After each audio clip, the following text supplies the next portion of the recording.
মানুষের কাছ থেকে সম্মান পাওয়ার 4 উপায়। 1 নাম্বার, কথা দিয়ে কথা রাখুন।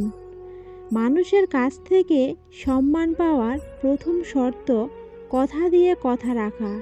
কাউকে কথা দেওয়া মানে সেই মানুষটা আপনাকে বিশ্বাস করেছেন, আপনার ওপর কোনো কাজের জন্য আস্থা রেখেছেন। 2 নাম্বার, অন্যের প্রতি সম্মান দেখান। সম্মান পাওয়ার জন্য সম্মান দেওয়াটাও জরুরি। শুধু বয়সী বড় কিংবা উচ্চ পদস্থ লোকজনদের বেলায় নয়, চেষ্টা করবেন সবাইকে যথাযথ সম্মান দেওয়ার। এতে আপনার প্রতিও আলাদা করে সম্মান জন্মাবে তাদের। 3 নাম্বার, অন্যের মতামতকে সম্মান দিন।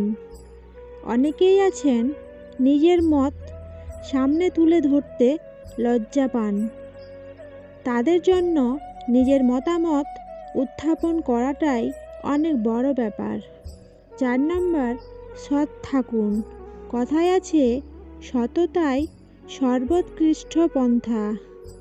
নিজের ওপর যে কাজের দায়িত্ব রয়েছে সেটা যথাসম্ভব সততার সঙ্গে পালন করার চেষ্টা করুন। সৎ মানুষকে সবাই সম্মান করে।